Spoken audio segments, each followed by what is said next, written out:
सरकार ने ज्वाइनिंग के लिए उम्मीदवारों को तो बुलाया, लेकिन वे पोस्टिंग लेने पहुंचे ही नहीं।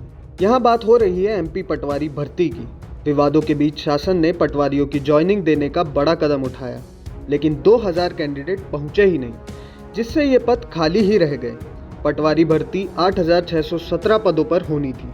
पहली काउंसलिंग 25 फरवरी को हुई। सिर्फ 6417 उम्मीदवार ही ज्वाइनिंग के लिए पहुंचे। 2200 पद खाली रह गए। फिर इन पदों को भरने के लिए 9 मार्च को दूसरी काउंसलिंग की तो करीब 200 उम्मीदवार ही पहुंचे और 2000 पद फिर खाली रह गए। नेशनल एजुकेटेड यूथ यूनियन ने पटवारी भर्ती को लेकर मोर्चा खोल लिया है। यूनियन का आरोप है कि पटवारी भर्ती परीक्षा में ही धांधली है, तो इसलिए वह उम्मीदवार जिन्होंने डॉक्यूमेंट्स में हेराफेरी की है वह उम्मीदवार ज्वाइनिंग के लिए नहीं जा रहे हैं, इस डर से कि कहीं क्रॉस वेरिफिकेशन में पकड़ा गए तो जेल जाना पड़ सकता है। क्या मांग है आप लोगों की और फिलहाल क्या स्थिति आप लोगों को लग रही है? सर, वर्तमान में तो हम यही चाहते हैं कि जो भी रिपोर्ट जांच की गई है उसकी रिपोर्ट सार्वजनिक करें और जो योग्य हों उनको दें। बाकी या पूरी रिपोर्ट पब्लिश करें, उसमें जो योग्य नहीं पाए जाते हैं और जिन्होंने धांधली की है तो उनके ऊपर सख्त कार्रवाई की जाए। इतनी सख्त कार्रवाई की जाए कि दोबारा वो फिर से ऐसे घोटाले ना कर पाएँ। आप लोगों को क्या लग रहा है, क्या सच में इसमें कुछ फर्जीवाड़ा हुआ है? सर, टॉपर्स को देख के तो यही लग रहा है कि इतना तो सभी को पता है कि मध्य प्रदेश की राजधानी कहाँ है, नर्मदा कहाँ से निकलती है और महाकालेश्वर कहाँ है। इतना तो किसी ना पढ़ने वाले को ही पता है। यदि टॉपर्स को, मैं भी तो इंटरव्यू ही दे रहा हूँ, मेरा भी तो फर्स्ट टाइम ही है कि मैं कैमरे के सामने आ रहा हूँ। ये तो मैं भी बता दूंगा भोपाल राजधानी है, नर्मदा कहाँ से निकलती है, अमरकंटक से निकलती है। ये सारी चीज़ें हैं, इनको देख के तो यही लगता है कि फर्जीवाड़ा हुआ है। आपका क्या कहना है? जिस प्रकार से परीक्षा हुई उसके बाद जो टॉपर्स निकल करके आए, आप लोग लगातार आंदोलन की बात कह रहे हैं, तो आप लोगों को क्या लग रहा है कि कुछ गड़बड़ियाँ हुई हैं क्या?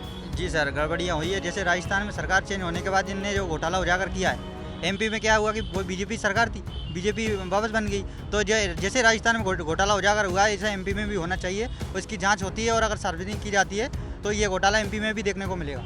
वहीं अधिकारी इस बात को नकारते हैं। अधिकारियों का कहना है कि पटवारी भर्ती में ज्वाइनिंग के लिए जो कैंडिडेट्स नहीं आ पाए हैं उनकी नौकरी दूसरी जगह लग चुकी है। यही कारण है कि वे अब पटवारी पद पर ज्वाइनिंग नहीं करना चाहते। इसी वजह से पोस्ट खाली है। आचार संहिता लग चुकी है। ऐसे में अब लोकसभा चुनाव तक भर्ती के लिए तीसरी काउंसलिंग हो, इसकी उम्मीद तो अभी कम ही है।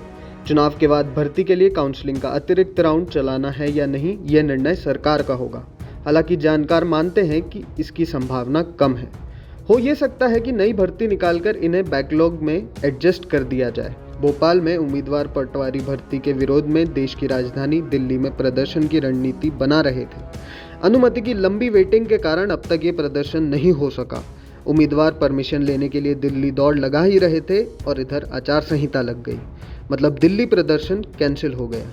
ज्वाइनिंग के विरुद्ध हाईकोर्ट जबलपुर में लगी याचिका पर सुनवाई की तारीख नहीं मिली है, जिसका इसी सप्ताह मिलने की उम्मीद है। अब इस मामले में कोई भी बड़ा अपडेट हाईकोर्ट के निर्देशों के आधार पर ही सामने आएगा।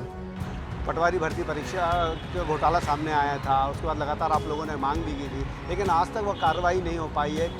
कितनी नाराज़गी है इस बात को लेकर? इस बात को लेकर स्टूडेंट की, हालांकि आप जैसे जानते हैं कि कोई भी अगर विद्यार्थी परीक्षा की तैयारी करता है और जब वो तैयारी करता है तो वो नौकरी की चाबी रखता है, तो अगर ऐसे में पेपर लीक होते हैं तो ये विद्यार्थियों के लिए भी और सरकार के लिए भी ये अच्छी स्थिति नहीं मानी जा सकती, क्योंकि जिस देश में अगर युवा ही बेरोजगार रहेगा तो वो देश भी अच्छी स्थिति में नहीं आ सकता है। तो हमारी ये सरकार से मांग है कि आप अगर पेपर, जिस तरीके से उत्तर प्रदेश में अभी हाल ही में कांस्टेबल का पेपर लीक हुआ है, तो वहाँ पे सरकार ने आश्वासन दिया कि हम 6 महीने के अंदर ही आपको पेपर फिर से दिलवाएंगे। तो हमारी भी ये सरकार से मांग है कि आप जल्द से जल्द इस पटवारी की पेपर लीक की जाँच करवाएँ तथा फिर से वो पेपर कंडक्ट करवाया जाए तथा छात्र का भविष्य आप सुनिश्चित करें। ये बताइए कि घोटाला उजागर हुए लगभग 1 साल का वक्त होने को आ गया है। आप लोगों ने सड़कों पर प्रदर्शन किया, आपने जबलपुर में भी प्रदर्शन किया है, भोपाल में भी किया है, इंदौर में भी किया है, ग्वालियर में भी किया, लेकिन सरकार ने आज तक आप लोगों की बात नहीं सुनी। अब छात्रों में धीरे धीरे जो है नाराज़गी आप लोगों में बढ़ने लगी, क्योंकि आप लोगों ने पेपर भी दिया था, तैयारी भी बड़ी की थी।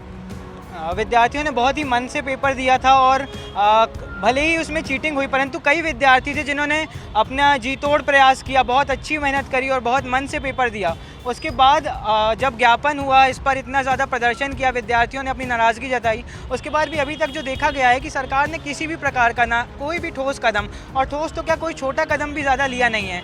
बीच में बात हुई कि फिर से पेपर कंडक्ट करवाए जाएंगे और उस पर भी क्या कार्रवाई चल रही है, क्या कार्रवाई नहीं, इसका भी कोई आता पता नहीं है।